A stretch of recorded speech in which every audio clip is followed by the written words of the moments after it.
I'm J. Jermaine Bay of Adopted Moorish Predium Ante Colorado. The acronym is AMPAC. I'm the Chief Judge of Consular Court. Today is Class 187. Class 187. What did we learn in Class 186? Well, we were taking a deeper dive, right, to start learning a little bit more about the distinction between the Empire of Morocco as a continuity state versus the presumption or assumption about the Kingdom of Morocco being a succession state, right? We started, taking a look at an illustration regarding, what if Texas tried to succeed away from the United States of America, right? We took a look at an illustration, right? We talked about how Canada and Mexico, what if they got together trying to recognize the governor of Texas as the president of the United States of America or the president of the Republic of the United States of America, right? So we started learning if Texas walked away from the United States of America, that means the United States of America still has the right to exist as a state, but the state of Texas will go under a new name under succession and call itself the Republic of the United States of America. Therefore, after that, what happens? Well, these are what you call legal personalities. There's continuity state and there's succession state. Well, the same thing happened with the Empire of Morocco. The Empire of Morocco, as a continuity state, because it's the original mother state, suffered what's commonly known as a succession state, where another state, such as the King of Morocco, has separated or broke away to proclaim itself on its own self-independence. So these type of questions have to be answered in the very, very near future. It will create a contentious dispute if the King of Morocco is proclaiming itself as being the continuity state, or that it absorbed the powers, the rights and duties of the empire. That will be tested, right? So in the meantime, it was important for the Moors of the Empire of Morocco to start to get into their own political reforms, right? It was important for the Empire of Morocco as a state to get out the shallow grave, and the only way that could happen is by what? The Moors themselves had to do a Declaration of Independence in the name of the Empire of Morocco. That's the proper name on the treaties. And then the Moors have to recognize themselves as what nationality? Moroccan. Then they have to put together the three branches of government through what? A constitution. You see?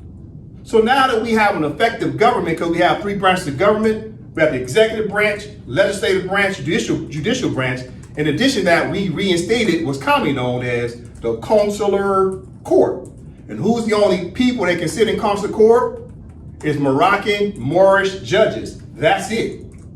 Only Moroccans can sit in the chairs of consular court as officials, official judges. Only Moroccans can sit in the chairs of the executive branch.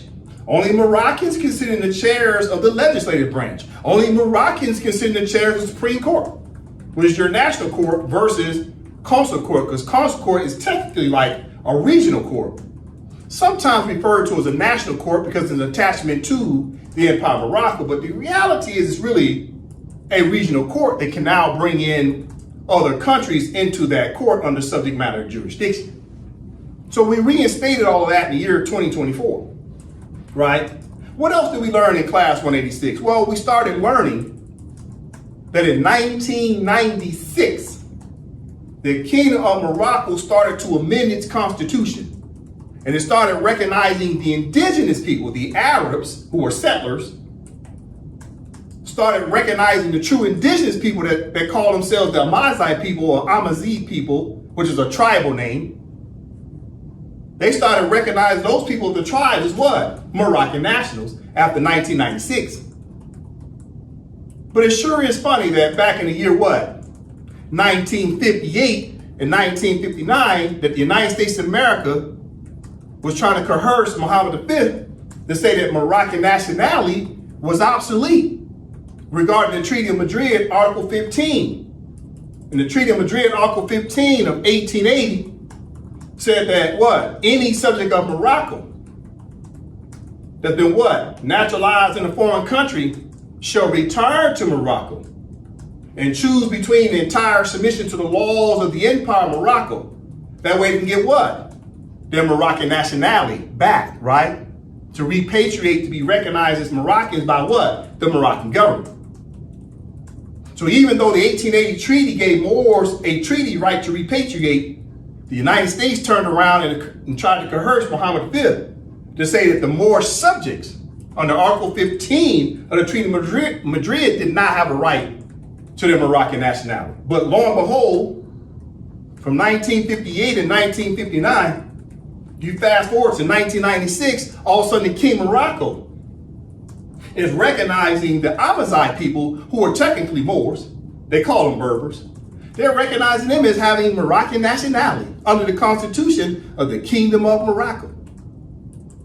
Therefore, the so-called note, quote unquote, note that the United States of America and the King of Morocco set forth in 1958 and 1959 became what? Null and void. It's obsolete. To try to say Moors don't have an entitlement to their Moroccan nationality. Why do I say that? Because King Morocco started recognizing Amazigh people as Moroccan nationals, and Amazigh people were technically Moors. What else did we learn in class 186? Well, now after the year 2024, now that the Empire of Morocco is a state name, right? The continuity state, the original state, the mother state, after 2024, Declaration of Independence, and then the Paramount Constitution was all ratified and deposited in the United Nations, and of course, Article 102 of the Charter with the Secretariat.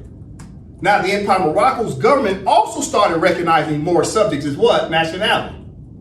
Moroccan. So both the Empire of Morocco and the King of Morocco is recognizing what? Naturalized Moors as being Moroccans again, or Amazigh people who were operating under a tribe is also having Moroccan nationality. Keep in mind now, the Amazigh people are operating on a dual nationality. They're Amazigh and Moroccan. Whereas the Moors who were naturalized by the United States of America, as an example, now the Moors such as myself are repatriated and pledged my allegiance to the Empire of Morocco. The Empire of Morocco and the Empire of Morocco's government, Moroccan government, recognizes me as Moroccan national. The same thing for other Moors who have repatriated back into the government. The government of Empire of Morocco now recognize naturalized Moors as now Moroccans again. You see, this is what we must understand. After the year 1996 and the year 2024, Moors are now being recognized as Moroccans again. However, what is the obligation of the Moors? On a case-by-case basis, the Moors have to come back and pledge their allegiance. You will not be recognized as a whole group of Moors who are Moroccans again. Nope, you got to come back and fill out an application.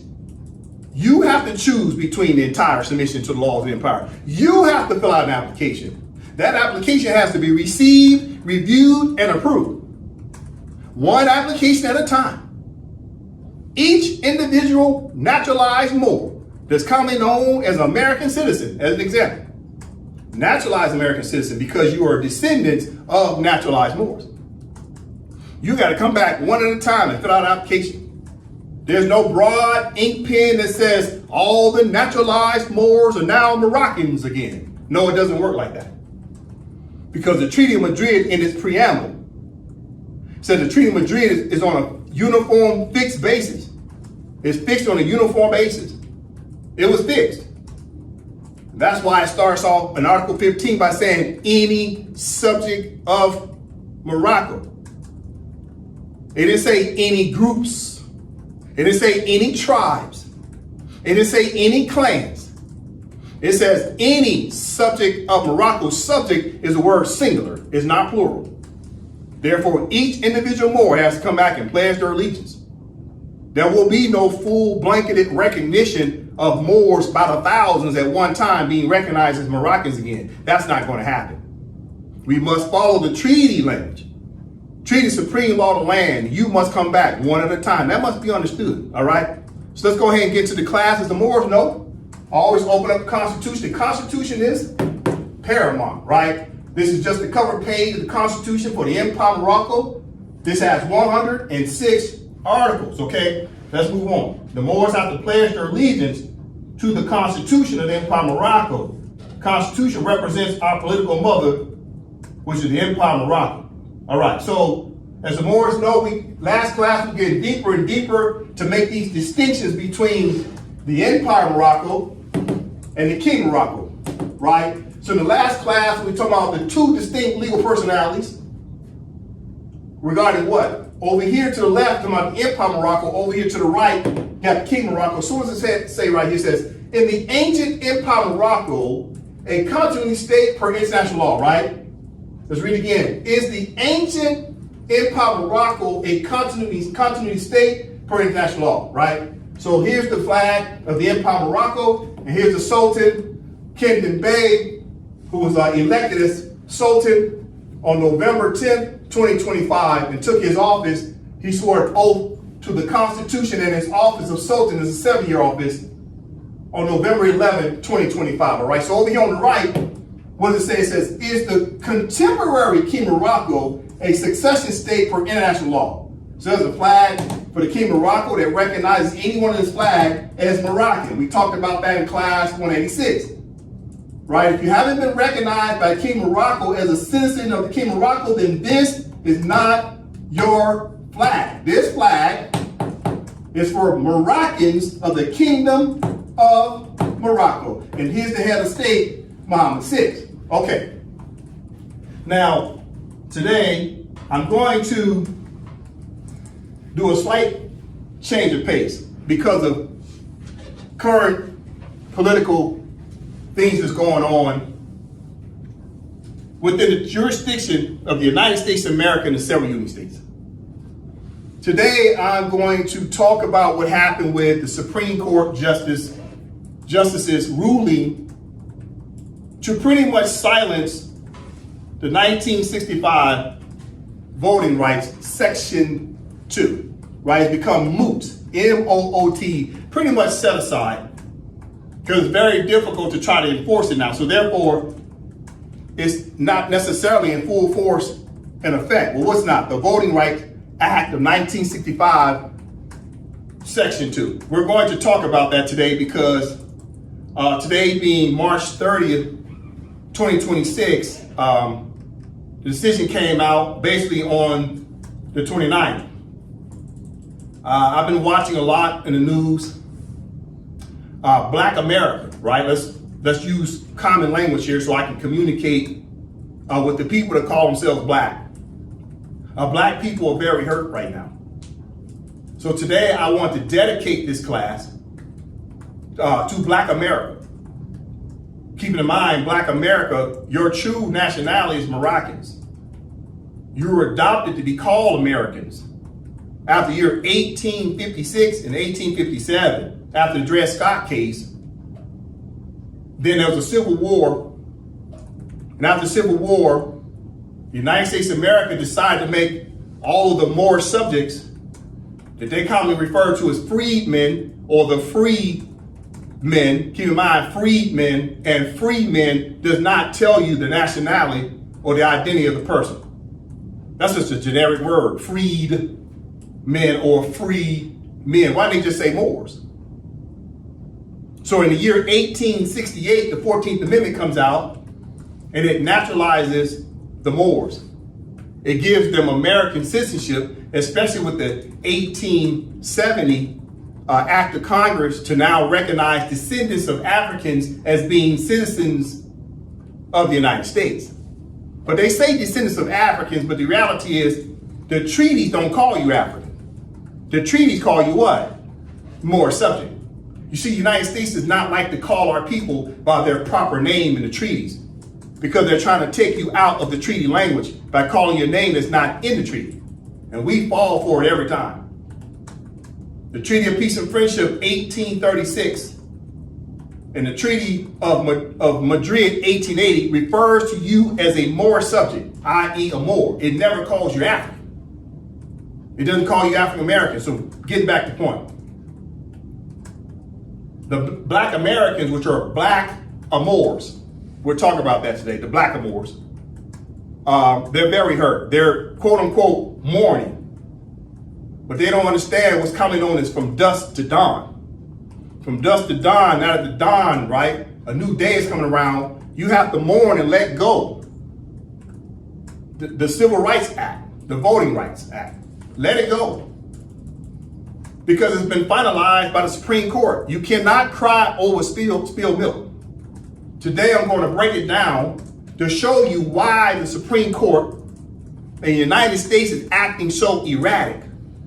I need Black America to really pay attention to what I'm going to say today, because the United States and their Supreme Court is rolling out what they call a step-by-step operation. They're implementing a step-by-step operation to remove blackamoors from the federal government, state government, and local municipalities. They're doing it slowly but surely, because they don't want you sitting in those seats no more. Why not? We'll talk about it today. The United States knows that the Empire of Morocco has declared its independence. That the Empire of Morocco has now allowed for Black people to pledge their allegiance to the Empire of Morocco, to be Moroccans again, to come home to your biological mother, to pledge your allegiance to be no longer naturalized and adopted American citizens anymore. The United States is making a way for you to pledge your allegiance to the Empire of Morocco. We'll talk about that today. But one of the first things I want to talk about is the fact that I sympathize and I empathize with Black people.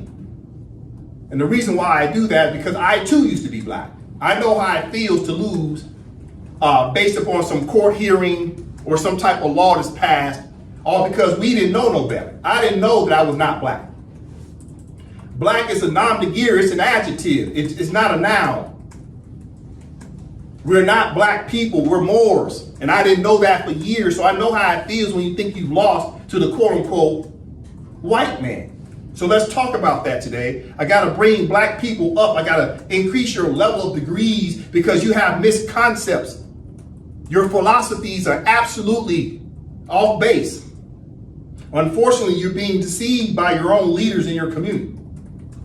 So we'll talk about that today, because I have to make sense of this for Black people who still call themselves Black. So I'm using the word Black just to communicate with a group of people who are passionate about the word Black, because they think the white man has done something to them. And I'm going to let Black people know the white man's preparing himself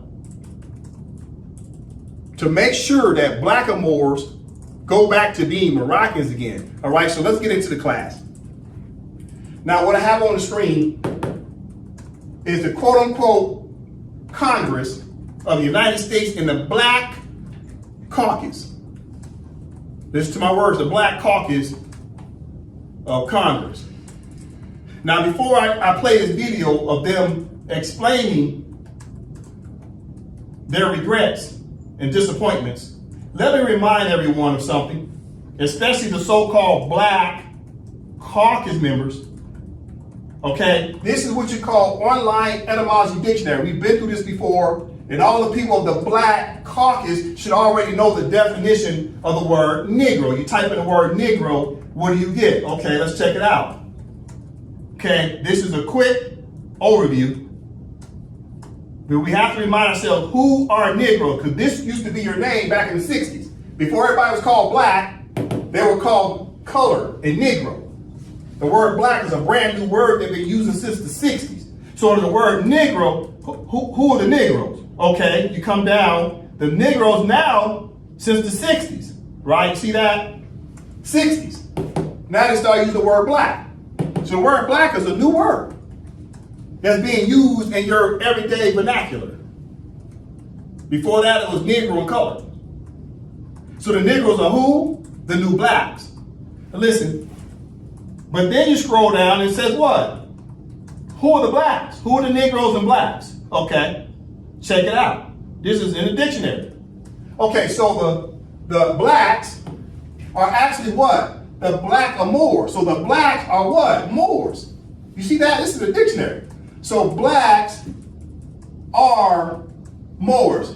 You see that? Blackamoor. Blacks are Moors. That's why they have the Moor here, capital M, proper noun. You see that? Now, who are the Negroes? Negroes are Moors. African Americans, see this? African Americans are Moors. Negroes are Moors. Blacks are Moors. You see that? Now I've showed you the definition. You got people running around talking about the black man this and the black man that. So who are the blacks? Moors. So let's break it down today so I can show you where we're making our mistakes. The first mistake I'm going to show you this. The title says Congressional Black Caucus holds briefing on Supreme Court's ruling in Louisiana versus Calais. So now you got all these quote unquote black people talking about what the white man did to them.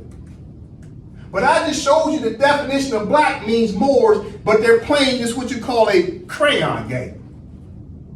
See, they got into office by writing on a crayon called black. So you can't get into office calling yourself a Moor. So everybody's operating on this nom de guerre, this misnomer, right? Color of law. Color means what? Something's been veiled. Something's hiding behind it. What's hiding behind the word black? Well, these people are actually what? Moors. Every last one of them are Moors. Every last one of them. Now, I feel for them because they feel hurt. But the reality is they need to go look in the mirror and ask themselves why they still call themselves crayons when they're sitting in a position to be the competent authority to tell their constituents the truth. And what is it that they should be telling their so-called black voters? That black means what? Moor. And Moor is a short title for what? Moroccan. Let's go to it. Let's go to it. Let's break it down first. Let's go to it. All right. So if I type in the word M-O-R and type in Morocco, okay, etymology dictionary, I type in Morocco, what do I get? Morocco, Empire of Morocco. Keep that in mind. I'm talking Empire of Morocco. So Morocco, who's in Morocco? Oh, the Moors. You see that? Moor, because the blacks are Moors, Negroes are Moors, African Americans are Moors, and what's the true nationality? Moroccan. You see that? This is in the dictionary. So Moor is a short title for Moroccan. Now let's go back to the Congress members of the United States. Why aren't they telling you this? Okay, let's talk about it. So every last one of them are calling themselves black, but blacks are Moors, and the abbreviation for Moor stands for what? Moroccan. So technically they're all Moroccans standing there, but they haven't pledged their allegiance back to Empire Morocco, so now they're fighting under a crayon color called black. But they're not telling their constituents the truth, that the United States is sick and tired of calling people black. The United States has gotten to a point and said, no, you're just simply Americans. We're not playing this crayon game no more. Let me say it again. The United States federal government and the several union states are saying that we're not going to keep recognizing you as crayons no more. If you're going to be American, then be American, period. But you keep fighting under a crayon status, and your crayon status is over now. It's come to an end because Supreme Court said, no, you're just Americans. You want to set up voting districts? Then everybody in those districts are what? Simply Americans. Stop playing the crayon game. This is what the Supreme Court is saying. It's time for you after 60 years to understand you're just simply Americans. And if you don't want to be American no more, it's time for you to choose between the entire submission to the laws of the empire to be Moroccans again, because everybody up here is what? A Moor. And Moor is a short title for what? Moroccan. The United States government knows that the Empire of Morocco has declared its independence. The United States of America and the Supreme Court knows that these Moors are supposed to follow the instructions of the treaties and pledge their allegiance to the Empire of Morocco or get permission to remain being what? Naturalized, adopted Americans. But that is not your true nationality. Your original nationality is Moroccan. So even though everybody up here, I sympathize and I empathize for you. But I'm going to ask every last one of you up there, why aren't you telling your constituents the definition of Negro? Why aren't you telling your constituents the word black is an adjective and not a noun? I love all of you. You're my brothers and sisters. I love you dearly. But it's time to tell the truth. You've been running off of a platform to keep telling everybody they're black, and you know darn well black is not a nationality. Your nationality in the year 2026 is American, period. If you don't want to be Americans no more, then it's time to pledge your allegiance to Empire Morocco according to treaties, and treaties supreme law of the land. Every last one of you sit there as jurists. Juris, jurists. You're supposed to know the law. You make laws, you're legislators, and you're gonna sit here and tell me you don't know what the law says about our treaties? That you ain't black? That you're actually Moors? So I'm gonna let you talk for a little while so everybody can hear you talking about the Crayola Crayon Company that you keep associating yourself to. I get it that you're sad, but you didn't lose to a white man. You lost to your fellow American. Let me say that again. The American judges of the Supreme Court ruled in favor of the fact that you're simply American. Stop playing crayon games. Listen, let me let you talk so you can tell the whole world that you think you're a crayon. Listen. And thank you for joining us. I'm Congresswoman Yvette Clark, chair of the Congressional Black Caucus for the 119th session of Congress, and proud. She's the chair of what? Black Caucus. I thought she was American. You mean the American Caucus? Everything is racially motivated instead of talking about the fact that you're just merely American. These voting districts are for Americans. Who can vote for the president or governor or mayor? Only American citizens, correct? Does it say, oh, black people can vote? No, it don't say nothing about your dang on color. It says American U.S. citizens can vote in elections. Then why you keep calling yourself black? See, you're creating this racial barrier. You're just simply Americans, and the Supreme Court is telling you, stop calling yourself a crayon. You want to be American? Just simply be American. Listen. Of New York's 9th Congressional District, located in Brooklyn, New York. So let's tell the truth. Yes. Plainly and without apology. Yeah, let's tell the truth. Let's tell the truth. You call yourself Congressional Black Caucus instead of Congressional American Caucus for your party of Democrats. That's all you should be saying. That's all you should be saying. The game is over with this crayon stuff. The capitalist society is not going to let you keep calling yourself black while simultaneously talking smack about the capitalists, and the capitalists are the main ones paying you. Let's talk the truth. Let's put this on the record, because I love my brothers and sisters, but I got to talk to you. You're keeping our people subjugated by calling them black. And you're keeping yourself subjugated, calling yourself black. You know what the issue is? Now the Supreme Court said you guys won't be able to vote for your favorite quote-unquote black candidate. You know what's about to happen? All these people are sitting in what type of job? A W-2 employee. They're all W-2 employees of the several union states. And then they sit in Washington, D.C. as senators and House of Representatives of the federal government. They're all W-2 employees. But how can they be a W-2 employee if they can't run and win an election? You see, they're all about to be what? Unemployed. They know they're about to lose their jobs. That's why they on here complaining. They just don't want to tell you the full truth. They're all about to lose their jobs. I tried to warn good sister Jasmine Crockett. Go back and look at class like 170, 171, something like that, where it says the gerrymandering of Texas. Go back and look for that thumbnail. I tried to warn Jasmine Crockett, etc. I said, you're going to be unemployed. And guess what? She lost. She ran for Senate, but she lost. Guess what she's doing now? She's looking for a privatized job. She's unemployed. No more W-2 employee. Now she got to go back and be a hustling attorney. See, everybody here worried about their 401k. They worried about their pensions. They're trying to keep their 9-to-5 job. They need to tell the truth. Yes, they're the representatives of their constituents, but they also got JOBs. They get 6 weeks worth of vacation every year, paid vacation. They get all kind of benefits, but they won't be able to keep those benefits or those jobs because of gerrymandering.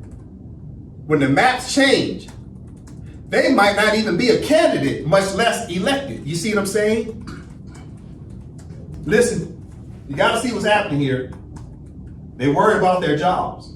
Listen. American democracy has never been fully formed and has never been equally accessible. Every inch of progress in this country has been fought for, won through struggle, through resistance, and through the courage of people this nation tried to leave behind. We did not become a truly multiracial democracy until the Voting Rights Act of 1965 enforced the 15th Amendment, because... You see what you just said? We're a multiracial nation? No. You're just Americans. Stop playing the crayon game. The game is over. You must understand. These congressional members know that the Empire of Morocco has declared its independence. Don't think they don't. They get the briefings. They know the Empire of Morocco has now allowed, quote unquote, black people to come back and pledge their allegiance to the Empire of Morocco to be recognized as Moroccans. There's no crayon caste system in the Empire of Morocco. These House members should be ashamed of themselves if they're going to sit here and honestly tell someone they don't know the Empire of Morocco not only declared its independence, but the Empire of Morocco has a constitution and followed all the instructions the United Nations has requested for the empire to do. For naturalized black people who are actually Moors, and Moors is a short title for Moroccan.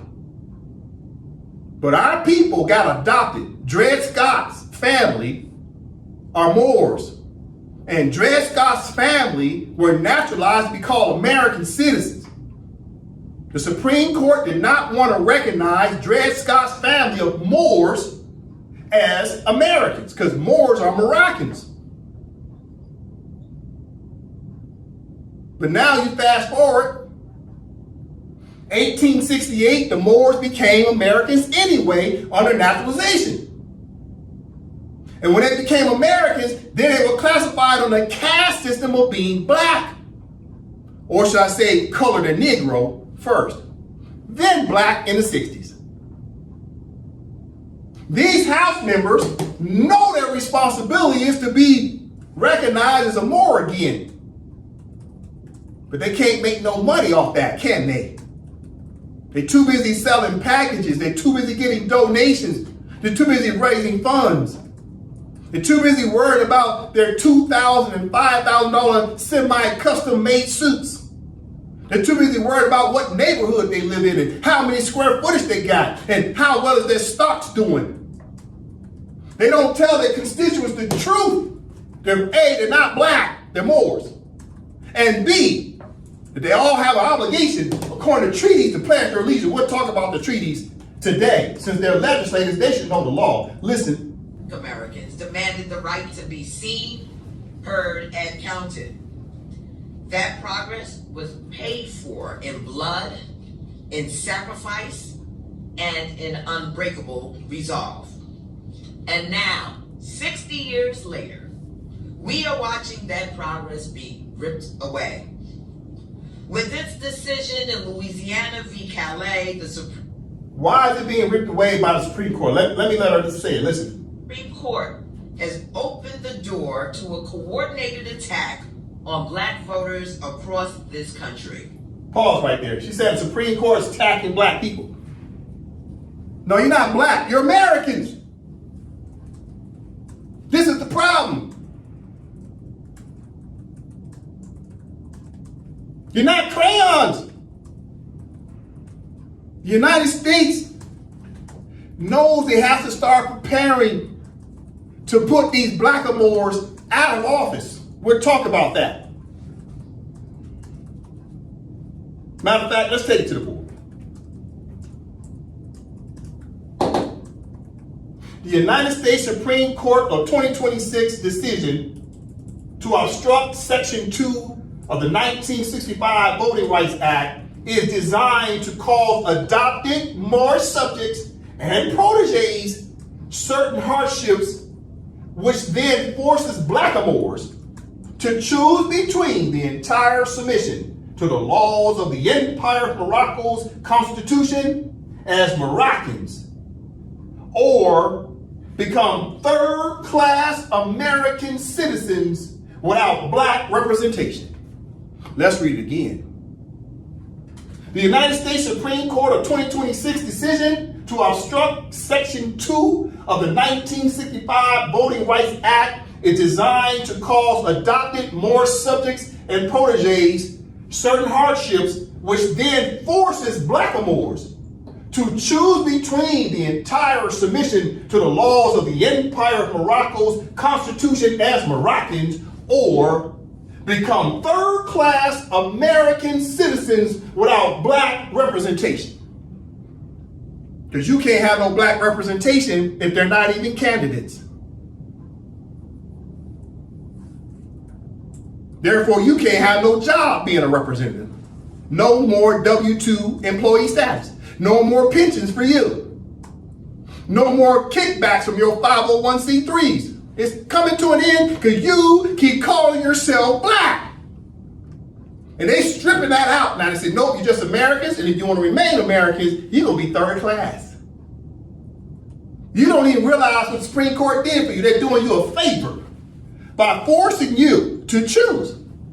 Either you remain being an American citizen with third class rights because you ain't got no black representation, or you're going to choose between the entire submission to the laws of the Empire of Morocco to be Moroccans, to come back home to your original family, come back home to your political mother, which is the Empire of Morocco, your original mother. You are not Americans. You were adopted as Americans. And the Americans don't want to adopt you anymore. They don't want to keep you as adopted children. I'm going to explain that. Okay.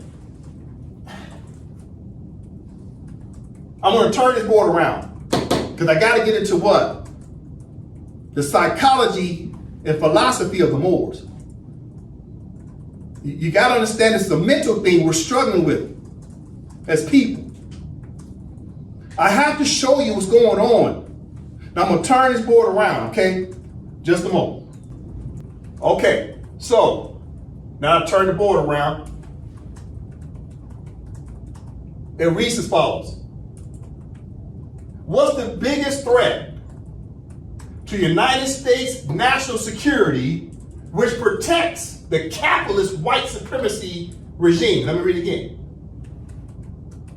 What's the biggest threat to the United States national security which protects the capitalist white supremacy regime? Answer. The answer is what? Adopted blackamoors who now hold American governmental chairs and seats of the federal, state, and local municipalities. That's the answer. Let's read the question and answer again. What's the biggest threat to the United States national security which protects the capitalist white supremacy regime? Answer, the adopted blackamoors who now hold American governmental chairs and seats of the federal, state, and local municipalities. That's the answer. What's the biggest threat to the United States? It is Moors who are now Americans. That's the biggest threat. You're on the inside casting votes that controls the narrative of the United States, several union states, and their local municipalities. They got to get you out of those chairs. They just don't want to tell you the truth. Why is it that they're doing that? Okay, listen. Check this out in blue. This was happening.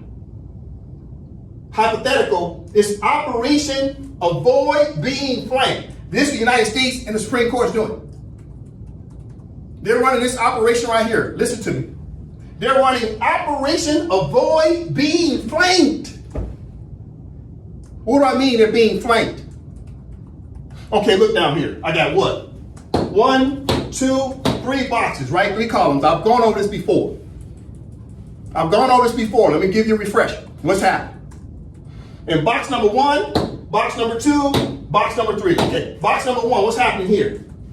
Right, so in this box, this vertical says E.O.M, right? Empire of Morocco government. Or who? Moroccans. Of what type of government? The Moorish government. So these are Moroccans in box number 1. But these Moroccans came from where? Over here in box 3.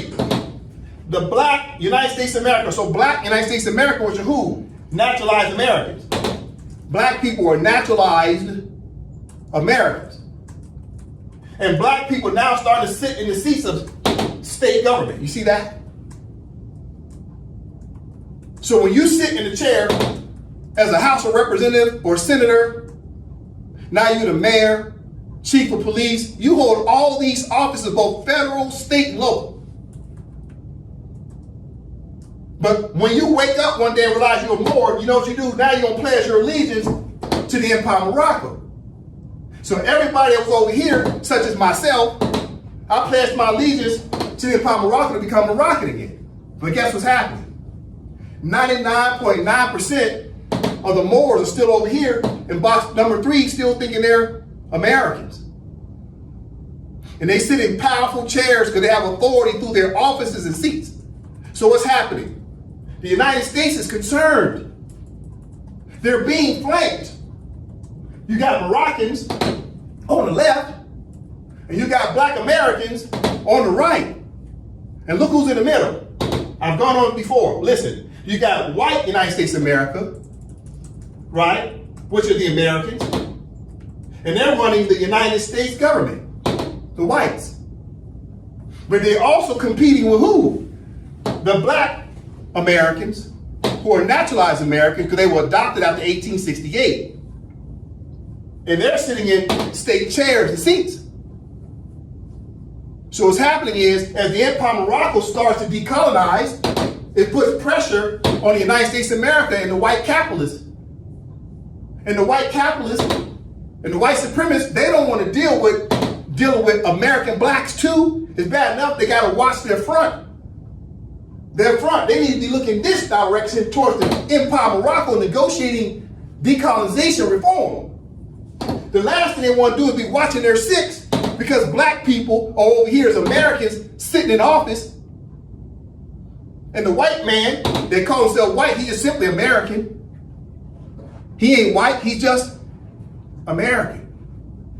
But he's tired of making a distinction between whites and blacks. He said, American should just simply mean what? White. So let's just say we're just Americans.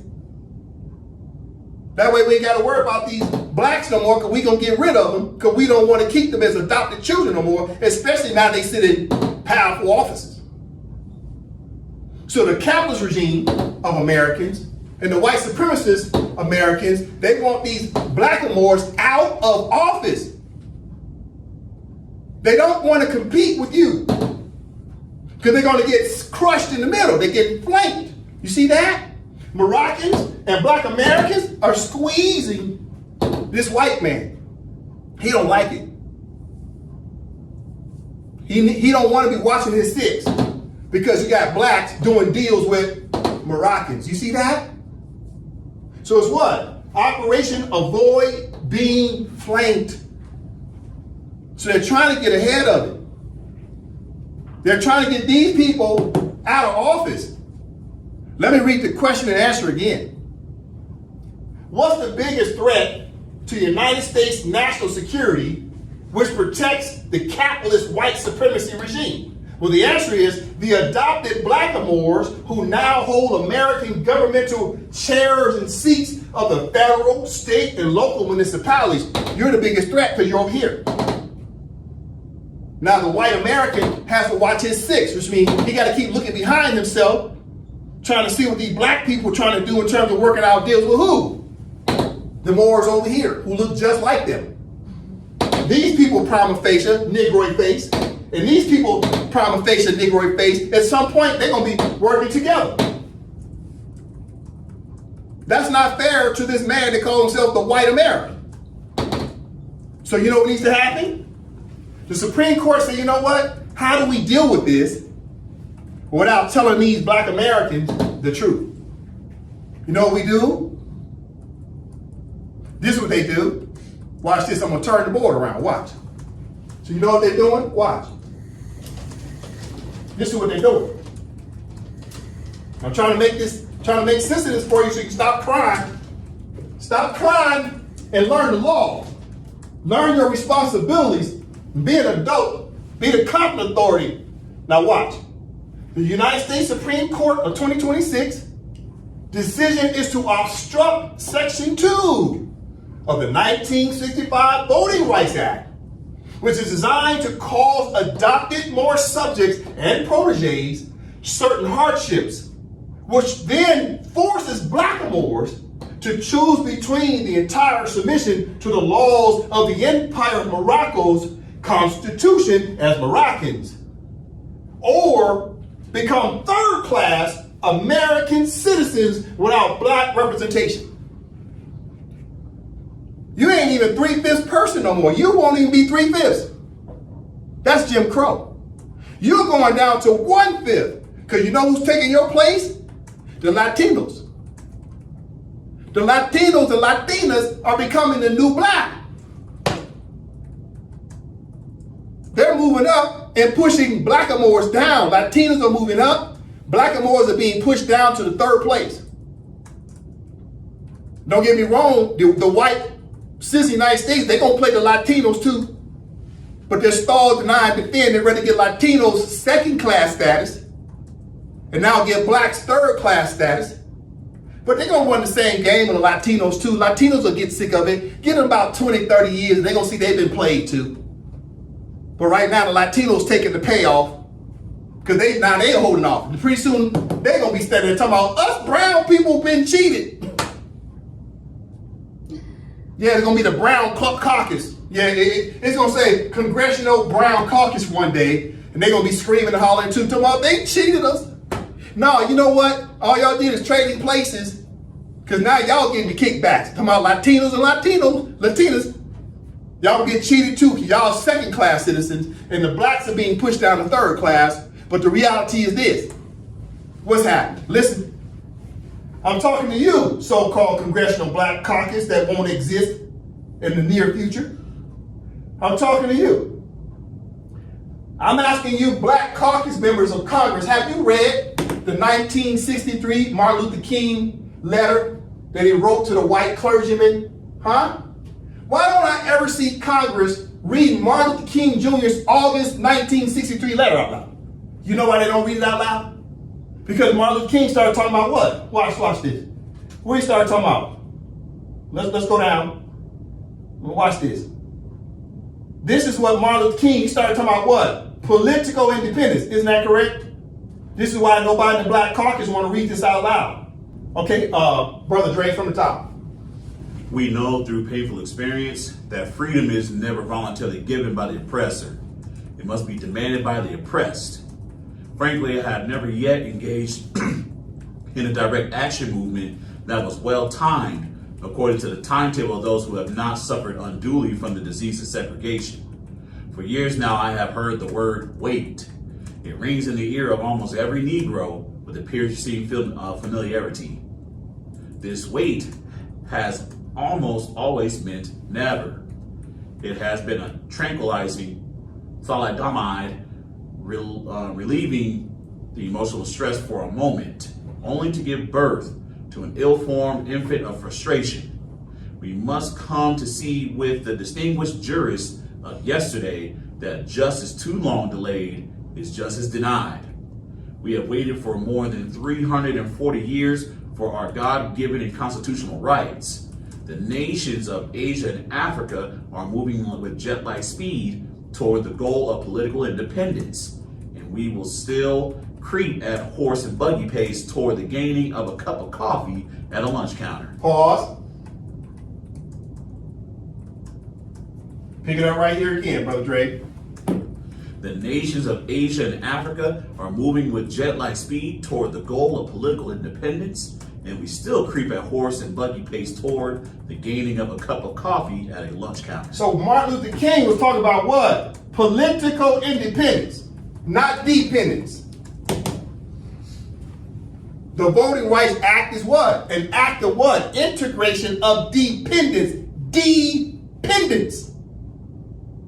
Martin Luther King knew that the rest of the world was decolonizing. Look what he said. Moors are supposed to be decolonizing our land. This is our land. Listen, the nations of Asia and Africa are moving with jet-like speed towards the goal of political independence. Let me read it again. The nations of Asia and Africa are moving with jet-like speed towards the goal of political independence. You see that? Why is the Black Caucus leaders talking about political independence? This never been out since 1963. How dare you keep talking about voting rights when you know Martin Luther King wanted political independence for our people? That's called what? Decolonization, not dependency. Stop screaming at the U.S. Supreme Court. Supreme Court is trying to tell you, I thought you Moors wanted political independence. I thought you Moors wanted political independence. And now the Supreme Court saying you can get your political independence now. Why? Because now the Supreme Court's trying to tell the Black Caucus people, first of all, you're just Americans. Number two, you have a responsibility to do what? You got to go back. And you have to do what? You have to choose. Choose. You see this right here? The Supreme Court is forcing people who like to call themselves crayons. They're saying you got to choose now. You ain't black. You're a naturalized American. And now you have to choose between the entire submission to the laws of the Empire of Morocco's constitution as what? Moroccans. You got to choose to be Moroccan. That's your choice now. You ain't choosing to be black. You got to choose to be Moroccan. Or you got to simply just choose to be what? American. Stop talking about you're black. You're just American, naturalized, or you come repatriate back to being Moroccans. You see that? Those are your choices.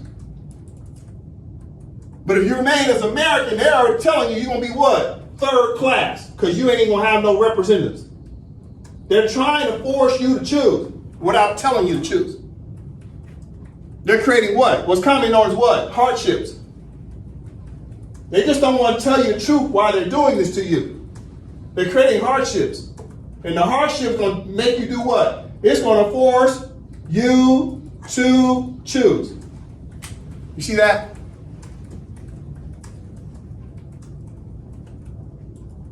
Because in reality, you ain't black. You're not black. You're what? If you're going to call yourself, then you are a black Moor. You see that? Black Moor. I showed you that in the dictionary. Let's go back to it. Yeah, let's go back to it. So Moors, etymology dictionary, Moors are Moroccans. But you go back to the word Negro. For refresher. Negroes are who? Negroes are who? Refresher, because people are hard-headed, so I got to go through it again. Negroes are who? Blacks. Negroes are blacks, and the blacks are who? Who are the blacks? This etymology dictionary. Who are the blacks? Because people are hard-headed. You're hard-headed. The blacks are what? Black Moors. And black Moors is simply Moor. And Moor is a short title for what? Moroccan. Listen, what else did Martin Luther King say? I'm talking to you, so-called Black Caucus. I know you're upset. I know I sympathize and I empathize for you, but we got to tell the truth. It's time to tell the truth. Okay, let's take it from the top, Nova. I hope the church as a whole will meet the challenge of this decisive hour. But even if the church does not come to the aid of justice, I have no despair about the future. I have no fear about the outcome of our struggle in Birmingham, even if our motives are presently misunderstood. We will reach the goal of freedom in Birmingham and all over the nation, because the goal of America is freedom. Abused and scorned though we may be, our destiny is tied up with the destiny of America. Before the Pilgrims landed at Plymouth, we were here. Before the pen of Jefferson scratched across the pages of history the majestic word of the Declaration of Independence, we were here. Pause. Let's start right here. We will. We will reach the goal of freedom in Birmingham and all over the nation, because the goal of America is freedom. Abused and scorned though we may be, our destiny is tied up with the destiny of America. Before the Pilgrims landed at Plymouth, we were here. Before the pen of Jefferson scratched across the pages of history the majestic word of the Declaration of Independence, we were here. Thank you very much. So, Martin Luther King is trying to tell everybody we're indigenous. He also said the indigenous people on planet Earth are decolonizing at jet-like speed. And he reminds the white clergy. He reminds the United States. He reminds Kennedy. He said before the Pilgrims landed at Plymouth, we were already here. Who was here? The Moors. He said before the pen of Jefferson scratched across the pages the history of the majestic words of the Declaration of Independence, we were already here. Who was here? The Moors. So what is we supposed to be seeking? Political independence. Not dependence as crayons. Indigenous people are supposed to be decolonizing in the 60s. Listen. We got to talk about this. We're going to go a little deeper. Let's listen to Chris Hayes. Chris Hayes is a reporter on MSNBC. Let's listen to what he had to say. He's going to tell you a little bit of your history. Listen. Just struck a staggering blow to the Voting Rights Act, the most significant piece of small d democratic legislation probably in this country's history. We can talk about what the court did, the 6-3 conservative majority with the 3 Trump appointees all siding with Justice Alito in striking down this key provision of the Voting Rights Act. Although they say they're not doing that. I think it's good to just take a step back to understand the history here. After the Civil War, when slaves were freed, there was a push by radical Republicans, the progressives of their day, both black and white, to make that freedom real equality. There were 3 amendments passed to the Constitution, 13th, 14th, and 15th, that guarantee equal protection under the law and voting rights. And between 1869 and 1877, a remarkable thing happened, particularly in the U.S. South. Black voting registration achieved parity with white voting registration. Black and white voters voting at the same rates. Black elected representatives in state legislatures, state senates, in Congress, in the United States Senate. You had multiracial democracy for about 8 years. And then a whole bunch of things happened. Union troops left the South. White politicians kind of schemed.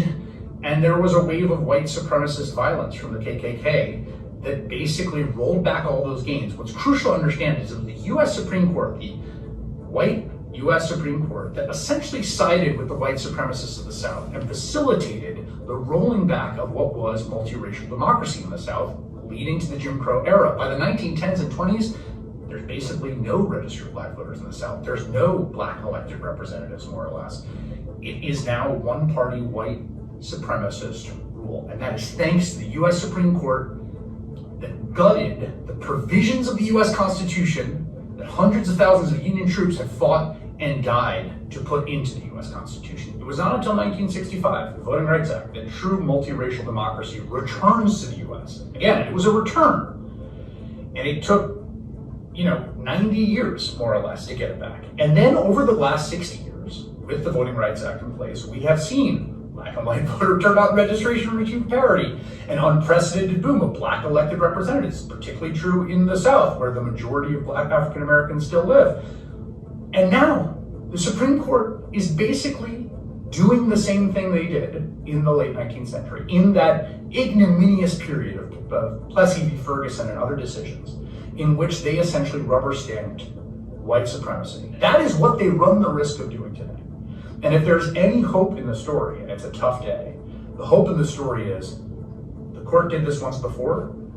The powers that be that wanted to chase black folks out of full participation in American democracy were temporarily victorious, but ultimately they lost. The story's not over. Okay, what did we learn? Chris Hayes kept talking about race, race, race. He's not saying Americans got voted in office.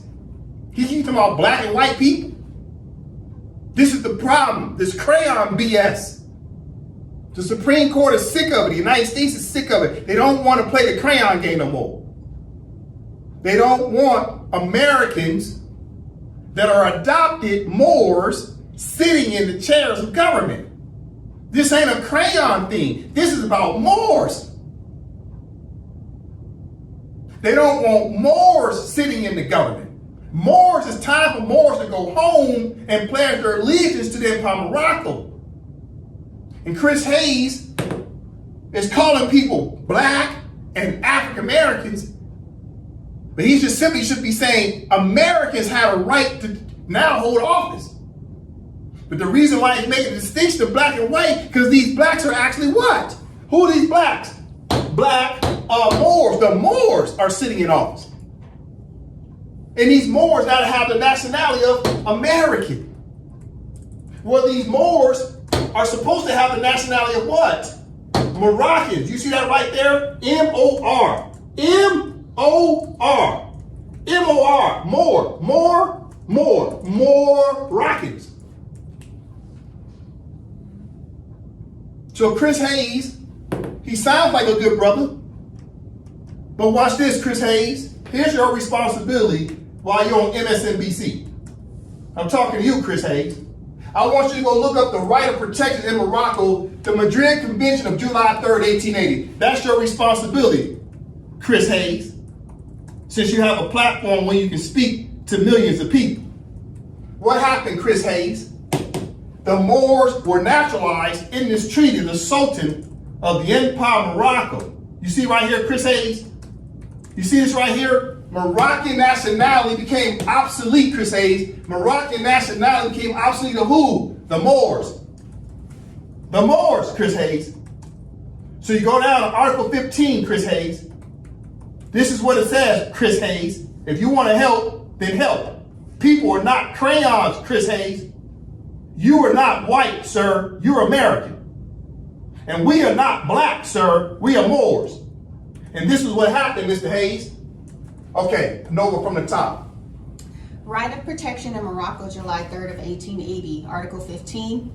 Any subject of Morocco who has been naturalized in a foreign country and who shall return to Morocco shall, after having remained for a length of time equal to that which shall have been regularly necessary for him to obtain such naturalization, choose between entire submission to the laws of the empire and the obligation to quit Morocco, unless it shall be proved that his naturalization in a foreign country was obtained with the consent of the government of Morocco. Paul, so Chris Hayes, these Moors that you call black, the Moors which you call subjects of Morocco, or Moor subjects, they were naturalized by the United States. And they had an obligation, according to a treaty, to return to Morocco, the Empire of Morocco, to its government, and choose between the entire submission to the laws of the Empire of Morocco, and they had to do that through the government of Morocco. So Chris Hayes, the Moors that you call black, they're actually Moors, they have failed to follow the treaty prescription, Chris Hayes. Now you see what paragraph 2 says, Chris Hayes? This is what the United States just did through the Supreme Court. Nova, paragraph 2. Foreign naturalization heretofore acquired by subjects of Morocco according to the rules established by the laws of each country shall be continued to them as regards all its effects without any restriction. Read it again. Foreign naturalization heretofore acquired by subjects of Morocco according to the rules established by the laws of each country shall be continued to them as regards all its effects without any restriction. Okay, pause right there. Pause right there. See this picture right here? Now, Nova, we're going to read Article 15, paragraph 1 and 2. And while we're reading it, you Congressional Black Caucus leaders, why haven't you read the Treaty of Madrid out loud? Why haven't you read paragraphs 1 and 2 out loud to your constituents? Why haven't you told them they're not black? Why haven't you told them they're actually Moors? You're black Moors who have been naturalized by the United States. And you have a treaty obligation, and you know that treaty language is the supreme law of the land. It supersedes your so-called black caucus. Tell the people the truth. This is why you got your butts kicked under a crayon status. You're just simply naturalized Americans. Call yourself Americans, and that's it. But let's go back and read the treaty. I challenge every last one of you standing there on this picture. I challenge every last one of you to read the Treaty of Madrid, Article 15, paragraphs 1 and 2 out loud. You won't do it. But we're going to read it anyway. Too busy worrying about your jobs. Listen, okay, no, we're going to read paragraph 15, Article 15, paragraph 1 and 2. And Article 15, paragraph 2 is what the Supreme Court just did. Without any restrictions, Supreme Court said, oh, y'all want to keep playing crayon games? While you're still what? Naturalized? Okay, we're going to take away your voting rights. You're just going to be simply Americans now. We're not playing no crayon games with you. This is a treaty. Okay, no, from the top. Article 15, the Treaty of Madrid, paragraphs 1 and 2, from the top again. Any subject of Morocco who has been naturalized in a foreign country and who shall return to Morocco shall, after having remained for a length of time equal to that which shall have been regularly necessary for him to obtain such naturalization, choose between entire submission to the laws of the empire and the obligation to quit Morocco, unless it shall be proved that his naturalization in a foreign country was obtained with the consent of the government of Morocco. Pause right here. Okay, now next paragraph is about naturalization. This is for you, Maxine Waters. Maxine Waters, listen to this. Congressional Black Caucus, listen to this, and you need to read it out loud to your constituents. Right here, Noah. Foreign naturalization heretofore acquired by subjects of Morocco according to the rules established by the laws of each country shall be continued to them as regards all its effects without any restriction. You hear that, Maxine Waters? You hear that, Black Caucus leaders? Without any restriction. Because you keep calling yourself black. And you have failed to follow the instructions of a treaty. That's the problem. The United States is trying to get you to choose. They don't want to tell you that you're Moors. But yet they put it in dictionaries that you're a Moor. Listen, let's talk case law. I'm talking to the Black Caucus members. I sympathize and empathize for you because you think you just lost to the white man. But the reality is you've been shucking and jiving and you ain't telling your constituents the truth about the history. That the United States of America is in Morocco. That if you ain't black, you're a Moor. Stop lying to your constituents just so you keep your W-2 job. All right, let's take it from the top. What's this at the top? This is the International Court of Justice. Let me school these caucus members. Let me tell their constituents what you refuse to tell black people the truth, that they ain't black, they're actually Moors. Okay, from the top. No, but what is this? This is the case of France versus United States of America in 1952. The case started in 1950. In this case, it'll talk about Moors. The United States and France was arguing over the Moors. That's what this case is about taxes and Moors and jurisdiction over Moors who are naturalized. Okay, no, from the top. Rights of nationals of the United States of America in Morocco, France versus United States of America. Paul, so what's happening? France was the power of attorney, i.e. the representative of the Empire of Morocco on behalf of the Sultan. But how did they end up with that status? First, let's read the treaty. Let's read the treaty. How did France end up representing the Sultan of the Empire of Morocco and the Moors? Okay, no, from the top. Protectorate treaty between France and Morocco, signed at Fez on March 30th of 1912. The government of the French Republic and the government of His Sharifian Majesty, desirous of inaugurating a regular regime in Morocco based upon internal order and general security, which will make it possible to introduce reforms and to ensure the economic development of the country, have agreed upon the following. Paul, so Morocco is what? An empire. Keep in mind, it's going to say the word empire in here. Empire means the Empire of Morocco stressed over what? Continents, peninsulas, and islands. It's not the King Morocco. King Morocco didn't come into establishment until 1956. This treaty been written in 1912. Before that was King Morocco. Therefore, it was the Empire of Morocco. Okay, let's talk about Article 1. Let's read it. Article 1. The government of the French Republic and His Majesty the Sultan have agreed to establish in Morocco a new regime compromising the administrative, judicial, educational, economic, financial, and military reforms which the French government may see fit to introduce within the Moroccan territory. This regime shall safeguard the religious status, the respect and traditional prestige of the Sultan, the exercise of the Mohammedan religion, and of all religious institutions, in particular those of the Habus. It shall include the organization of a reformed Sharifian Moghzin. The government of the Republic will come to an understanding with the Spanish government regarding the interests which this government derives from its geographical position and territorial possessions on the Moroccan coast. In like manner, the city of Tangier shall remain its recognized distinctive characteristic, which will determine its municipal organization. Article 2.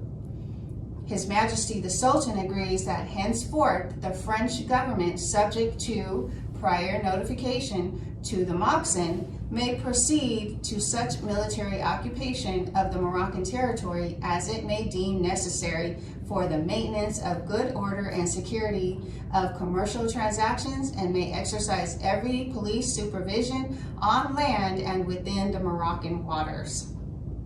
Article 3. The government of the Republic pledges itself to lend constant support to His Sharifian Majesty against all dangers which might threaten his person or throne or endanger the tranquility of his states. The same support shall be given to heir to the throne and his successors. Article 4. Such measures as the new regime of the Protectorate may require shall be established by decree upon the proposal of the French government by His Sharifian Majesty or the authorities to whom he may have delegated his power. The same procedure shall be observed in the matter of new regulations and of modifications of the existing regulations. Article 5. The French government shall be represented to His Sharifian Majesty by a commissioner, resident general, representative of all the power of the Republic in Morocco, and shall attend to the execution of the present agreement. The commissioner, resident general, shall be the sole intermediary between the Sultan and foreign representatives, and in the relations which these representatives maintain with the Moroccan government. In particular, he shall have charge of all matters relating to foreigners in the Sharifian Empire. He shall have the power to approve and promulgate on behalf of the French government all the decrees issued by His Sharifian Majesty. Article 6. The diplomatic and consular agents of France shall be charged with the representation and protection of Moroccan subjects and interests abroad. Pause. Article 6 is about the Moors. They call them Moroccan subjects, i.e. Moorish subjects. So France was responsible for the representation and protections of the Moors. That's Article 6. No, we'll read it again. Article 6.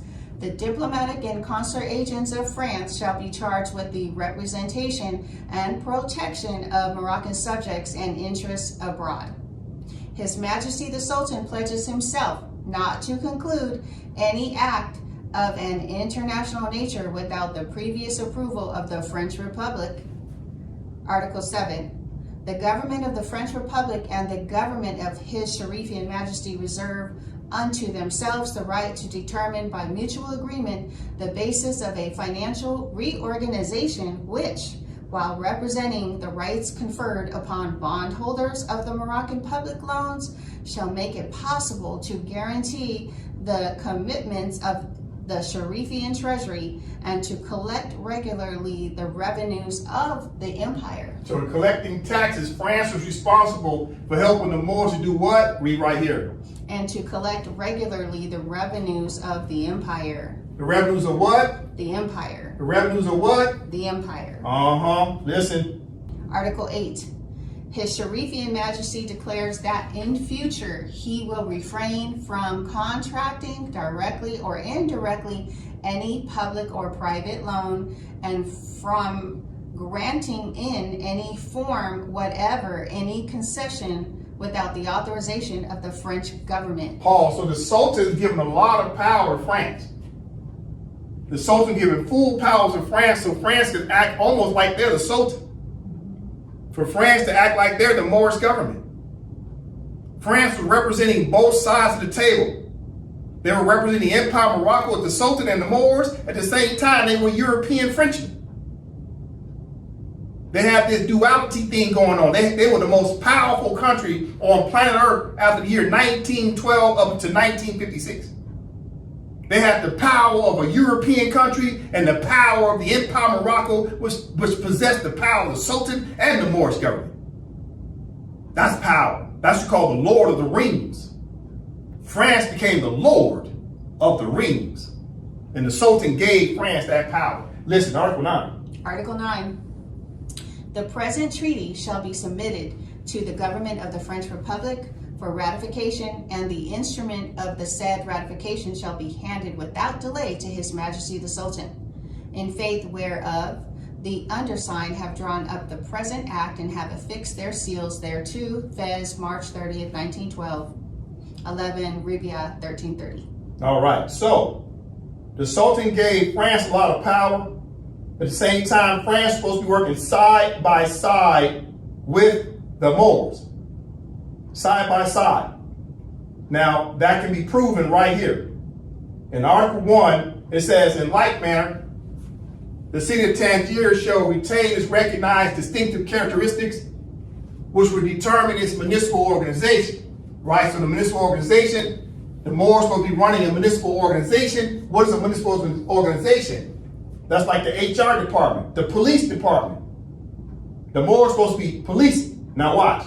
Article 2, it talked about what? May exercise every police supervision. So France is maintaining police supervision along with the Moors, which is the Moroccans, right? Subject to prior notification to the Moroccans. Who's the Moroccans? The Moors. The Moors were running the Moorish government. When you say Moroccan, that's the Moorish government, right? So France and the Sultan were working with the Moorish government, okay? Now, I shared that with you in 1912. So what's happening? Listen, I gotta go back to who? Who are we talking about right now? Who are we talking about? We're talking about these caucus members. We're talking about these caucus members that I sympathize for because you want to be black. Well, blacks just got their behinds kicked at the Supreme Court. You can't run that game no more. Now you just simply got to be Americans. But you don't know that you were naturalized Americans after the year 1868 because the Sultan allowed black people, you keep calling yourself black, no, the Sultan allowed Moors to be naturalized by the United States of America. Why is that? And because Moors continue to not recognize the Empire of Morocco as your mother country.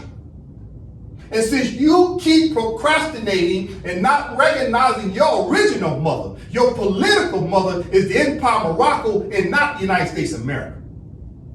The United States of America is your foster parents. And you're trying to tell your foster parents what to do in their house, i.e. in their jurisdiction. And the United States knows you're supposed to go back and pledge your allegiance to the Empire of Morocco. And for years, France ran the show. At any time between 1912 and 1956, all the Moors, all of you Moors, your parents could have went back and pledged their allegiance and probably would have got some assistance from the French government to go back and be Moroccans again. But instead, we've been playing 501c3 games, 501c3 kickbacks, Everybody just chasing the bag under the word black. You selling books in the name black? Yeah, just write the word black on the book and it'll sell millions of copies. Just keep asking for donations in the name of black, black, black. This is one big money grab. And you know it. Now, some of you may not know that you're Moor. Let's give you the benefit of the doubt. One or two you might not know. But the vast majority of you know you're Moors. You keep playing this black game and the Supreme Court told you the game is over. Either be Americans, third-class Americans, or be first-class Moroccans of your own country. It's time for you to come back and pledge your allegiance. Now, why did I show you France? Listen. I'm going to show you how France talks to the United States. I was going to show you the case of France. I showed you right here. What was the purpose of me showing you this? This case of the United States at the International Court of Justice. Look at the title. Rights of Nationals of the United States of America in Morocco. United States of America is in Morocco. This is what Martin Luther King was trying to tell you, that the Moors were here before the United States of America country. That the Moors were here before this nationality. They call itself American. This nationality of American is brand new on planet Earth. The nationality of American is brand new on planet Earth. It didn't come into existence as a nationality until after the year 1777. It's a brand new nationality. You know how the word American came to be? Because Sidi Mohammed, the Sultan of Morocco, allowed the 13 colonists to call themselves the Americans. If we know Americans, if it wasn't for the Moors, the Sultan, the Empire of Morocco, and France, Spain, and Haiti allowing these Americans to exist. It was the Moors who protected these newfound Americans. Listen, Moors are not Americans. You were adopted as Americans. Listen. So after France signed that treaty in 1912, France hurried up and sent the United States a letter. What they talk about this letter, the Moors, because they call them Moor subjects, Moroccan subjects, and they call them proteges.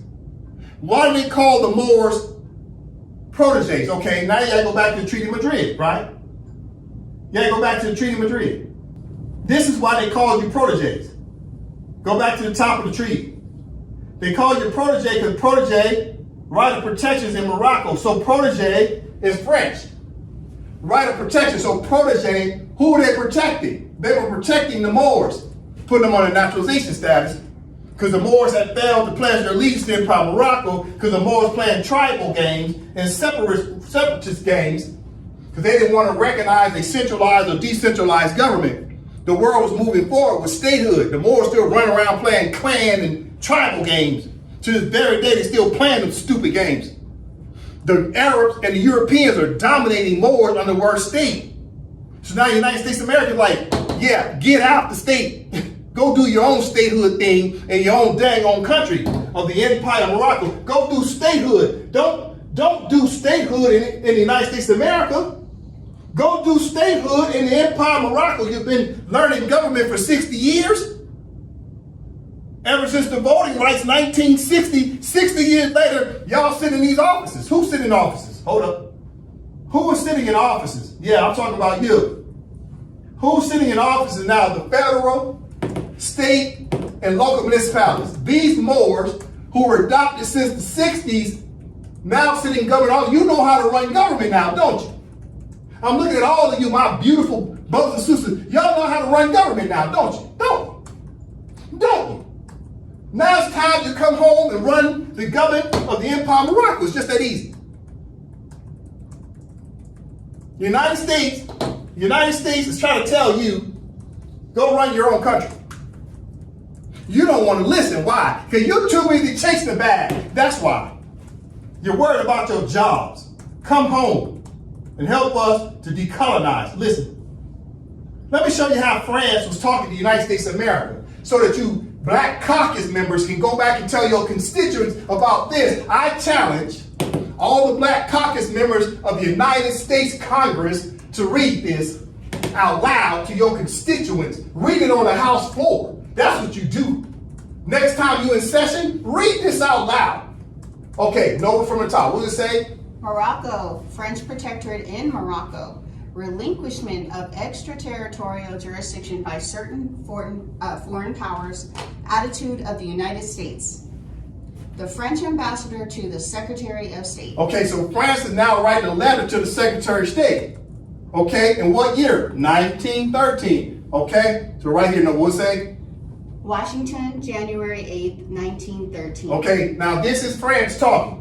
All right, just a moment. Mr. Secretary of State, by order of my government, I have the honor to communicate herewith to Your Excellency the text of the Franco-Moroccan Protectorate Treaty that was signed at Fez on March 30th of 1912.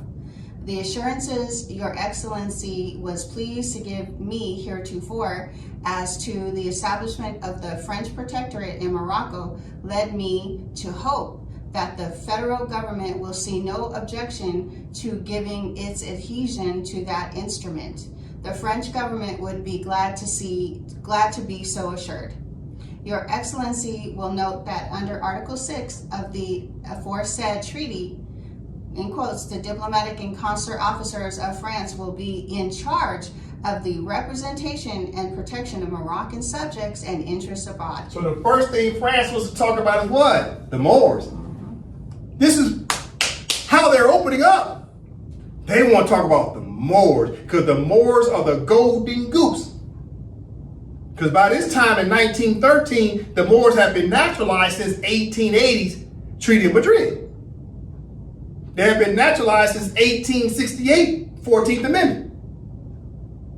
So now here comes France in 1913 after they got permission from the Sultan to look out for the Moors. And as soon as they open up, they say, yeah, go look at Article 6 of the Treaty of the Fez. And it says what? The diplomatic and consular officers of France will be in charge of the representation and protections of Moroccan subjects. So what are these black people's real nationality?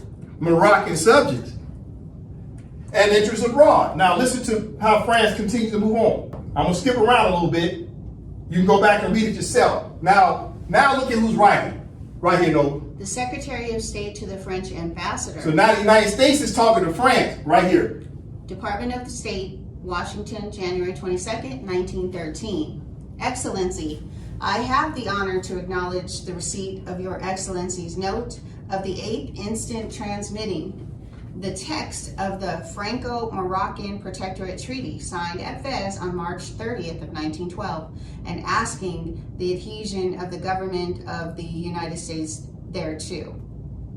Following the traditional American foreign policy, which forbids participation by the United States in the settlement of political questions which are entirely European in their scope, the government must refrain from any expression of opinion for or against such part or parts of the Franco-Moroccan Protectorate Treaty as may be deemed of a political nature. Paragraph 1 of Article 1 of this treaty provides that the government of the French Republic and His Majesty the Sultan mutually agree to establish in Morocco such administrative, judicial, educational, economical, financial, and military reforms as the French government may deem it desirable to introduce in Moroccan territory. And further, paragraph 2, Article 5 provides that the French commissioner resident shall be the sole intermediary of the Sultan in all foreign relations. By the terms of Article 1, the government of the French Republic practically assumes all the powers of government in Morocco, and as a natural corollary thereto, it assumes all the obligations of the Moroccan government in its relations with foreign governments insofar as existing treaty rights between Morocco and foreign governments are concerned. Pause. All right. So United States is saying, dang, France, you represent the Sultan and the Moors, so you looking out for Moors? Wow. Okay. So now here comes France. France is responding. Okay, right here. The French charge the affairs of the Secretary of State. It's a French Embassy, Washington, October 7th of 1913. Mr. Secretary of State, by order of my government, I have the honor to forward herewith to Your Excellency 2 copies of the official bulletin of the Morocco Protectorate promulgating the new judiciary system in the French zone of the Sharifian Empire. Paul, so now France is telling United States of America, yeah, we're taking over the new judiciary. You see that? France saying, yeah, we're talking about these judges and we're talking about these Moors, right? It's about a new judiciary. See, France is taking over the consular court. France is taking over jurisdiction. Listen, look what France tells them right here. In accordance with the provisions of the aforesaid article, I have been instructed to ask the federal government to place its citizens under the new jurisdiction. Pause, read again. In accordance with the provisions of the aforesaid article, I have been instructed to ask the federal government to place its citizens under the new jurisdiction. So France is putting the citizens of the United States under their jurisdiction. That's extraterritorial jurisdiction and personal jurisdiction. France is taking over and creating a new judiciary and putting U.S. citizens under that court's jurisdiction. And they also talk about the Moors, more specifically, and the American citizens. Because France is taking over consular court, and consular court has subject matter jurisdiction over all American citizens and over all naturalized Moors. Consular court had that jurisdiction, and France is taking over the judgeship of it. You see what's happening? Watch this, right here. The acting Secretary of State to the French ambassador. Now the United States is writing a letter to France, right here. Department of State, Washington, February 13th of 1914. Right here. Excellency, the department has the honor to make reply to the embassy's note of August 29th, September 14th, October 7th, and January 7th last, relative to the establishment of the French Protectorate in Morocco and the revision of the list of American proteges in that country. Pause, read again.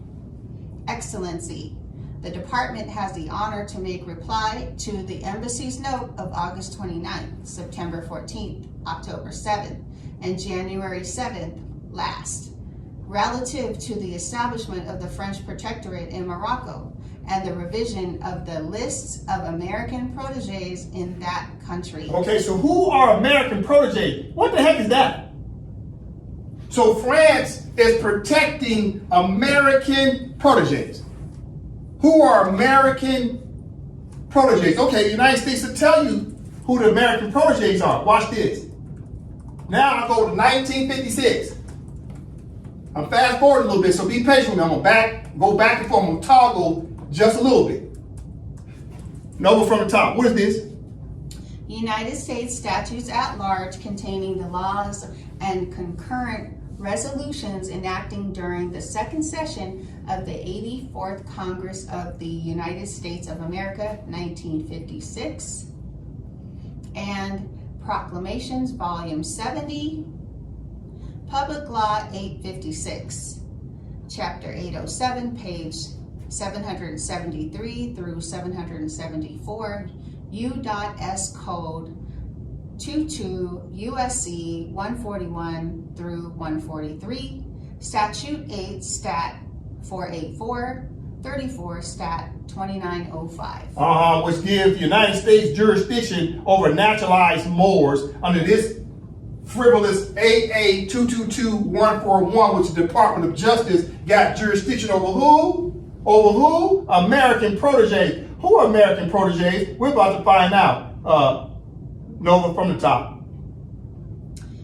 Approving the relinquishments of the consular jurisdiction of the United States in Morocco, whereas the laws of the United States invest the ministers and consuls of the United States in certain countries, including Morocco, with judicial authority so far as the exercise of the same is allowed by treaty with such countries and in accordance with usage in such countries, and whereas the consuls of the United States in Morocco are permitted to exercise jurisdiction over American nationals under the treaty between the United States and Morocco, signed September 16th of 1836, and the Act of Algeciras signed April 7, 1906, and the exercise by custom and usage the same jurisdiction over subjects of Morocco and others who may be designated as proteges under the Convention of Madrid signed July 3rd of 1880. All right, pause. So let's go back. Let's go back. Refresher, what are we talking about? The State Department in this letter is talking about who?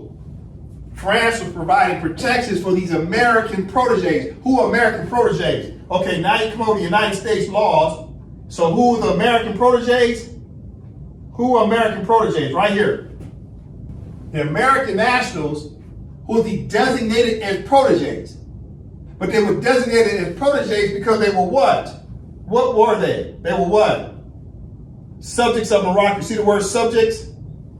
Subjects. See the word subjects? Subjects of what? Subjects of what? Subjects of Morocco. Subjects of Morocco or others who may be designated as proteges. You see that? Designated as proteges. So the subject of Morocco or others who may be designated as proteges. So who are subject of Morocco? It's the Moorish subjects. Listen. Let's go back to the Treaty of Madrid. Let's go back to Treaty of Madrid. Treaty of Madrid. Go down to Article 15. Treaty of Madrid. Go down to Article 15. And who are these people? Article 15 says what? Right here. It says, any subject of Morocco. You see that? Any subject of Morocco. Any subject of Morocco is the Moroccan subjects. Subjects of Morocco or Moroccan subjects, which are Moorish subjects. Okay, listen. So now you come back over here. Who are the American nationals who've been naturalized? They're who? The subjects of Morocco, also called what? Proteges. Because they're under the protector status. They're all being protected. These are protected subjects of the Sultan who now been naturalized as citizens of the United States. And France come in and say, yeah, we'll take it from here and we'll provide protections for these Moors. The France says, French are going to protect the American proteges, and American proteges are the naturalized Moors, who are now being called American citizens. And who are American proteges? Let me show you who American proteges are. Stand by. Let me show you a picture of them. And there you go. There's your American protege right there. These are what? Moorish subjects who've been naturalized as Americans. They used to be Moroccans, i.e. Moorish subjects or subjects of Morocco or Moroccan subjects. Every last one of them are adopted. They're descendants of naturalized Moors. Every last one of them are descendants of naturalized Moors playing crayon games, trying to hold on to their W-2 employee jobs. They're all about to become unemployed and go back to the private sector to be attorneys. And attorneys right now are all struggling to get jobs. Tell your constituents the truth, that they're not black, that they're Moors. Even France is trying to tell you this. Listen, you gotta go through this because everybody crying and boo-hooing, but you won't tell your constituents the truth. You won't tell your constituents the truth. They're talking jurisdiction. You see this? Black caucus members, they're talking about jurisdiction over you. Right here, Nova. A delegate to assist in the revision of the protection list of people lying under the American jurisdiction. So who's under American jurisdiction? All the naturalized Moors. The United States is concerned that the Moors were coming under the protections of France. And France has to turn around and try to assure the United States they're going to let the United States keep these Moors under their jurisdiction. So right here, Nova. To place its citizens under the new jurisdiction. So France is trying to do what? Place its citizens under the new jurisdiction. Place what's this? The United States, Moors, and the other Americans who are the citizens under a new jurisdiction. France coming in strong. So no, you Americans, you white boys, and you black Moors come under the jurisdiction of France.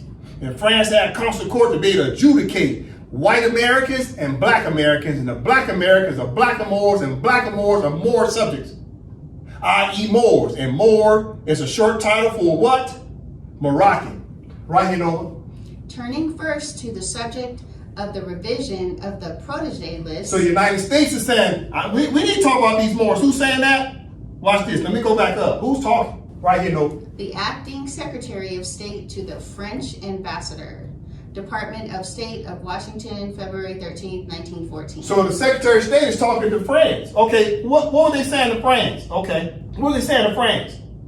Right here, no. Turning first to the subject of the revision of the protege list. So why is the United States doing what? Turning first to the subject of the revisions of the protege list. Why do they want to talk about Moors? Oh, everybody worried about Moors. Everybody worried about these Moors and having jurisdiction over them to keep these Moors subjugated as wards of the state. They don't want Moors to wake up and find out they're the sovereigns. Listen, like Martin Luther King said, we was here before the Plymouth. We was here before the Declaration of Independence. We was already here as Moors. Listen up right here, Nova. That the protection of native Moors in Morocco by this government rests upon its treaty with Morocco in 1836 and the Madrid Convention of 1880. Pause. Right again. That the protection of native Moors in Morocco by this government rests upon its treaty with Morocco in 1836 and the Madrid Convention of 1880. So what the United States saying? The United States said, well, we already got these Moors on the protector status. We got them naturalized as American citizens. They're already protected. France, you don't have to come in and do nothing. France like, no. The treaty says they're Moors. They're not Americans. They're Moors. Let me prove it to you. They're talking about the Treaty of 1836, right? Let's go to it. Treaty of 1836, right? 1786, Treaty of Peace and Friendship. So the Treaty of 1836, right? There we go. Treaty of 1836. You go down to what? Articles 20 and 21. Let's go down to it. Articles 20 and 21. So France like, yeah, these are Moors, sir. These are Moors, sir. Let's go down here. Article 21. What does it say, Nova? If a citizen of the United States should kill or wound a Moor, or on the contrary, if a Moor shall kill or wound a citizen of the United States, the law of the country shall take place and equal justice shall be rendered. The consul assisting at the trial, and if any delinquent shall make his escape, the consul shall not be answerable for him in any manner whatsoever. So the treaty is about what? It's about citizens of the United States and what? Moors. Two separate legal personalities. Moors are Moroccans and the citizens of the United States are Americans. Americans and Moroccans, you see? So France says, so the United States talking about what? So the United States turns around and says, this is the United States talking. Go ahead, Noah. That the protection of native Moors in Morocco by this government rests upon its treaty with Morocco in 1836 and the Madrid Convention of 1880. So therefore, they're Moors. You see how the United States is referring to you as Moors? And then within the domestic jurisdiction, they call you what? Black. Did it say black or did it say Moors? The United States said they're protecting blacks or they said they're protecting Moors. I'm talking to the Black Caucus right now. I'm talking to the Congress right now, the United States. The foolishness. The United States says right here that they're protecting native Moors in Morocco. According to the Treaty of 1836, which was the Treaty of Peace and Friendship, did they say they're protecting native blacks? No. They said they're protecting the Black Caucus? No. They said they're protecting Moors. The foolishness. The foolishness. It's time for the Black Caucus to tell your constituents the truth that they are Moors. Even Martin Luther King said that we was here before the Plymouth. We're indigenous to this land. The United States knows we're indigenous to this land. They refer to us as Moors, not blacks. But when they put in the dictionary, how do they write it? Let's go back to the dictionary, shall we? Let's go back to the dictionary, shall we? What they say, I gotta give you a refresher because the Black Caucus keep acting like they can't read. Okay, right here it says, Negroes are who? Who are Negroes? Who are the Negroes? I'm talking to you, Black Caucus. Who are the Negroes? The Negroes are the blacks, but they didn't start using this word black until the 60s. And who are blacks? Who are blacks? I'm talking to you, Black Caucus. Over there crying about the Supreme Court did to you, I get it, but it's time for you to start telling the truth. Who are blacks? Blacks are Moors. Blacks are Moors. Blacks are Moors. That's why it's Moor, capital M, proper noun. So the Negroes are Moors. the blacks are Moors and the African Americans are Moors, why is the Black Caucus telling their constituents this? Huh? Huh? Okay, let's go back at listen. So the United States is talking about Moors in Morocco, according to the treaty, because the United States of America is where? In Morocco. Before there was the United States of America, the land was Morocco and still is. The United States of America is in Morocco. All right, let's move on past that. Listen, let's move past that. Okay, Moors, I'm talking to people. I'm talking to you because we got to figure out what happened to us. Because right now, the black people are upset with the Supreme Court, but blacks are ignorant to the truth. Why is the black community ignorant? It's because your leaders are not telling you that you're Moors. Your leaders are crying on TV because your leaders are about to lose their job. They don't want to just simply tell you you're Moors, and the United States knows that the Empire of Morocco declared its independence. The United States knows that the Empire of Morocco has a constitution, and in said constitution, the Moors, i.e. the black Moors, have a right to pledge their allegiance to be Moroccans again. So the Black Caucus leaders of Congress don't want to tell you this because they're too busy collecting donations. They got a big house and a big car. They don't want to tell you the truth. So they say they're going to fight to get your rights back. Let me ask you a question. Why did the United States pass the civil rights bills in the first place in the 60s?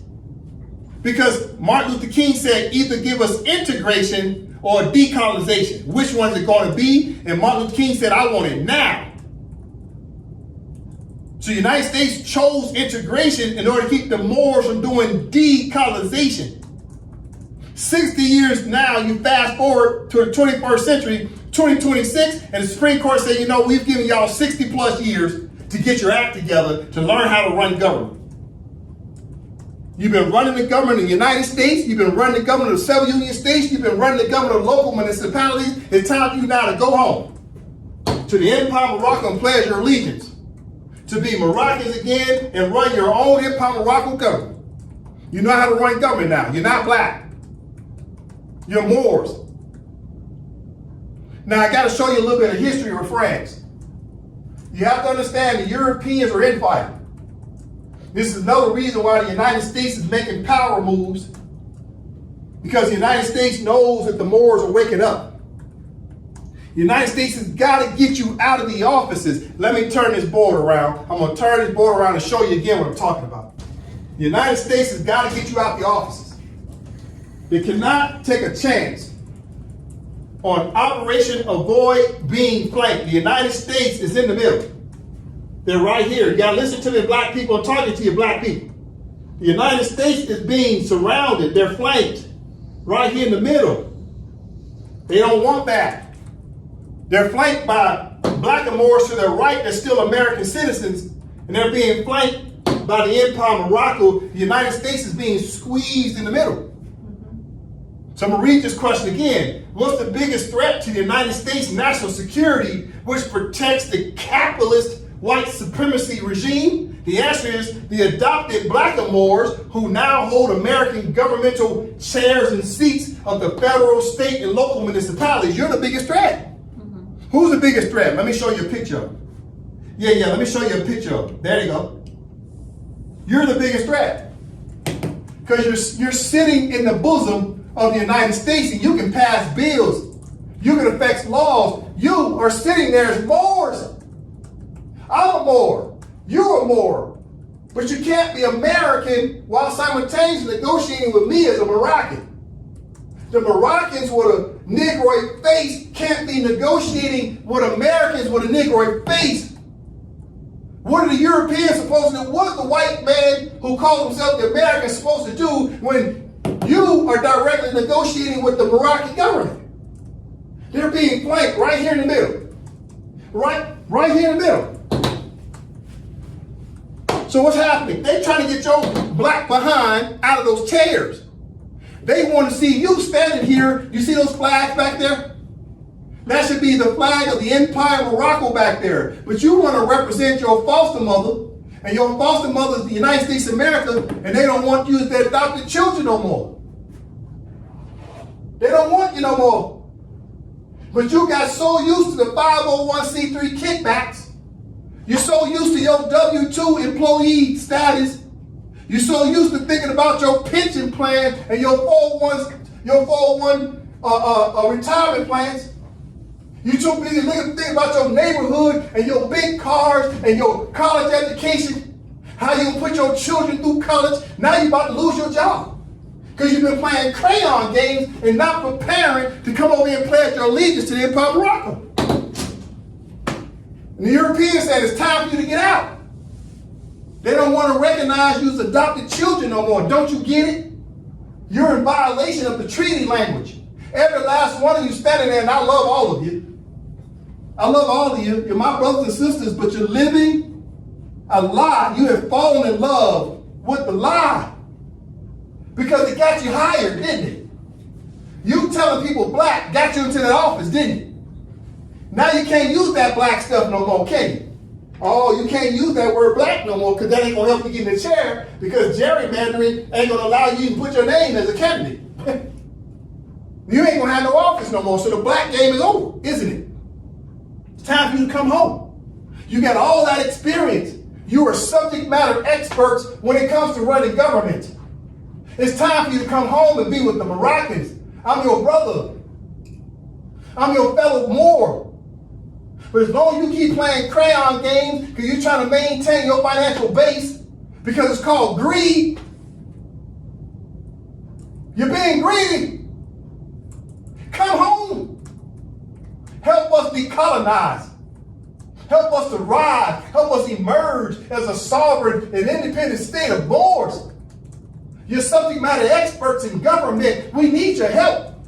But over here as Moroccans, we ain't black. We don't play the crayon game over here. There is no caste system in the Empire of Morocco. But see, you used the caste system to get yourself a job. Didn't you? Now you don't want to tell your constituents that they ain't black, that they're actually Moors, which means you ain't going to have a job. It's time to tell the truth. I love you, but stop lying to your people. You're subjugating your own people by calling them crayons, and then you tell your babies, your baby 3 years old, 5 years old, 7 years old, and you tell them they're be proud black children. It's shameful. I get it. I used to be black. I was a proud black man for years until I realized it was one big facade. That's civil litter more truth. You're a civil leecher more truth. You're dead in the eyes of the law. And the Supreme Court said, if you call yourself black, then you are dead civilly. You ain't got nothing coming. You're going to be third-class citizens with no one that looks like you as a representative. And you're going to do this to your babies. Your baby's about to grow up and have to be wards of the state. They'll have nobody to represent them that looks like them. However, if your behind comes home, I'm talking to all you adults. All you adults standing here with children and grandchildren, your children and grandchildren look up to you to make right decisions. It's time for you to come pledge your allegiance to the Empire of Morocco so your children grow up knowing they're Moroccans and not damn crayons. This is why you got your butts kicked at the Supreme Court. It's time to stop playing games. It's over. Tell them to take that 501c3 and shove it up their behinds. It's time for y'all to come home. Stop chasing the bag and come home. Listen, you know, I was going to go deep about France. I don't even want to do it. Let me end by saying I'm going to keep this class short as I can. Because I know black people are sensitive and they don't want to hear nothing I have to say because they can't handle the truth. But let me tell you the truth. The Empire of Morocco is a continuity state per international law. It's time for black America to pledge their allegiance to this flag of the Empire of Morocco. Here's the head of state, Kendon Bey. He looks like you. He's a Moor. He's not black. He has a nationality called Moroccan. He followed the instructions of the Treaty of Madrid, Article 15, Paragraph 1. He pledged his allegiance to the Empire of Morocco and to the flag. Let me show you the Constitution because I got to close out because this is sad. You got to stop lying to your babies. It's time for the Black Caucus to stop playing Black Caucus games, and all of you need to come back and pledge allegiance to the Constitution, for the Empire of Morocco has 106 articles. You can go to the website and look it up. It's EOMGOV.com. You need to understand something.